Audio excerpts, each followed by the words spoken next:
Okay, starting with part 1, wave 1, however you want to look at it, we have 4 figures, and you've seen them already, but just to go back through them one more time, we have the MS-07B Guff, or Guff, the RX-78-2 Gundam. This is the plain color. Then we have Char's Custom Zaku 2, the MS-06S, and then, of course, the great army builder here, the MS-06F Zaku 2. So let's go ahead and open these up and see what they have to offer. It's Banpresto, so I expect great things. And so here they are, and holy hell, these things are a lot smaller than I originally thought. Putting a Robot Damashi Zaku 2 next to it, oh boy, next to these guys, excuse me, it is, yeah. So these are smaller than 3/4 inch, 3 3/4 inch. These are about, I don't know, 2 1/4, 2 1/2. Anyways, yeah, wow, really tiny compared to a Robot Damashi. Next to a MSIA, which I don't have at the moment, it'd probably be about that tall. But anyways, these are a pretty cool scale. Now, I will note right now that the RX-78-2 that I took out of the package, I already broke. Yeah, I broke his hand. So basically, when I was trying to twist these arms and hands loose and not be so stiff, I broke the hand, and it is holding on by a thread, basically. So now I got to be really careful with it and not try and move it too much. But these things break apart ever so easily. The joints on the elbows, they are ball joints, really easy ball joints. And yeah, so it's not that they're breaking, it's just that they pop off. So you can't bend all the way, at least at a 90 degree. These things bend at about that much. But they are very cool. So let's see. Let's try and take a better, closer look at these. Okay, and this is like my third try in trying to show these figures off. Okay, so I'm going to start off with the Zaku 2s. They pretty much look the same, except of course the Char Zaku 2 has the commander antenna, and I will say it right now, there's no difference between the sculpts. Same figure, except again the antenna. And in being the same figures, they come with the same accessories. Zaku machine gun, the bazookas, whoops, shown right there, and the Heat Hawks, which I'm trying to pick up right now. So yeah, these guys come with the same accessories, all for the right hand.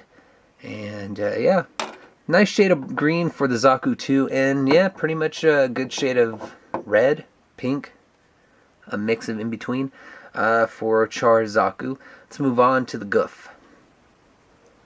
And here is the Guff. I really had to lower the camera down so you can get this shot. But yeah, pretty cool figure, pretty good color of or shade of blue for the Guff. I will note that the machine gun hand does like to come off really easily, so that kind of sucks. But you only get 2 accessories for this figure. Where is the other one? There it is. You of course get the Guff shield. It's a little too curvy for my liking, but I guess it does attach to the forearm of the left arm. And then of course you have to have its melee weapon, or its other melee weapon if you want to count the heat rod. You get the sword, the heat sword. So this is for the right hand. Pops on and off really easily. These all pop on and off real easily. They're just all simple ball joints. But yeah, something that's different between this Guff and the other is that it comes with ball joints for the legs, meaning, I'm sorry, for the knees, connecting the lower legs to the upper legs, and that can be a little bothersome. You don't really get a good bend in the knees at all because of that, but that's okay. I'll be going over articulation, if I haven't said it. Be going over articulation later on in the video. So now with that Guff shown, let's go ahead and move on to the RX-78-2. Okay, here's the Gundam, and he does come with several accessories. He has the beam rifle, which is already attached to his right hand. He comes with a shield as well, and then the beam saber, which is really crooked, so I'll have to can't talk. Dip this in hot water, see if it straightens out. And then also we have the bazooka. So again, all these weapons that are attached to hands already do pop off, or sorry, attach really easily. All you have to do really is pop off the hand, and I'm not going to do it with this one because it is broken, so I'll have to figure out a way to safely take that out. But this one's fine. I'll just take the arm off altogether to show you. So all you got to do is just pop the hand off, like so, and then pop the new hand on. And so I guess that's a nice way of showing off the articulation for the hands. It's just a simple ball joint. But, of course, we have to go through the rest of it. The rest of the figure for articulation as well. So let's move on to that portion of the review. Now, articulation isn't too bad. We do have ball joints in the elbows, in the legs connecting to the torsos, and in the ankles. And most of the time, and in the hands. And most of the time, this means that everything's going to pop off really easily. But thankfully, in most of it, it doesn't. Now, starting off the head, you do get a nice little bit of rotation in the neck, but you don't want to force it because this plastic is very, very fragile and you can break it. In fact, I broke off one of the hands on this Gundam figure, taking them out of the package and kind of, testing it out. So do be very careful. Going on to the shoulders, you do get a nice rotation and get to raise the arm up about that high. The shoulder armor just is kind of stuck on there, so that's cool. You see that there's a bit of a hinge in the shoulder. Moving on to the elbow, it's connected to via ball joint, and it does like to pop off easily.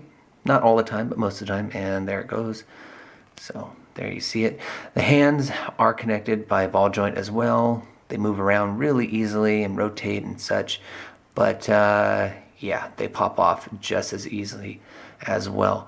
Really strange on this Gundam, you do get to take off the beam saber, so that's cool. Not on both sides, just on one.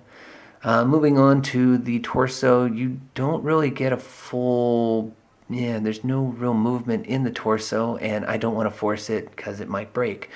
Going on to the legs, well, let me just say it right now, the skirt armor doesn't move at all, so you're stuck there. But moving on to the legs, it is connected to a ball joint. There you go. Not much movement there. You can't really kick up the leg that high. It moves, yeah. So that kind of sucks.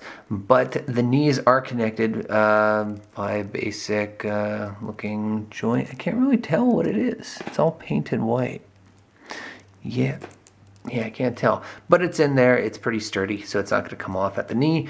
However, the ankle is connected to, there it goes, connected via ball joint. And this is about the extent of its bend. And then it does like to pop off from time to time. Now, that is just the Gundam. There are differences in each figure somewhat.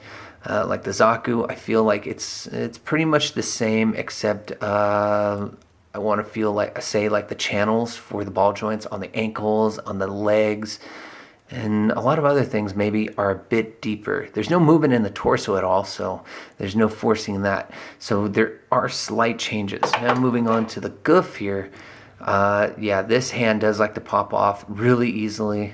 In fact, yeah, hardly even touched it. So there is that. And then this one, yeah, it doesn't have, I guess, a hinge joint for the knees. It has a ball joint, which kind of makes it pop off really easily. But yeah, really, really fragile plastic. I can't caution you guys enough on that. Stuff does like to break. Zaku 2 is pretty okay. The shield for the Gundam, the handle did break off really easily. So if you're going to be moving these guys around with their joints and everything, do take precaution, heat them up, warm them up in hot water beforehand. Just be cautious, you don't want them, any of them to break. So that is it for Wave 1. Next is Wave 2, and these figures are really, really cool. I love Banpresto, and to think that these were in vending machines, wow. Really awesome. I got these pretty cheap on eBay, but I was really lucky. I found them in lots, and those were about $40 to $50 each. So the chances of you guys finding these all together and in great shape and still in the package is pretty slim. But I shouldn't deter you guys from looking for these figures. They're really, really cool. I like tiny tiny, tiny Gundam figures, and these are really tiny. Yeah, but they are fragile, so keep that in mind. Anyways, thanks for watching. Stay tuned for Wave 2 or whatever, and I'll catch you guys later.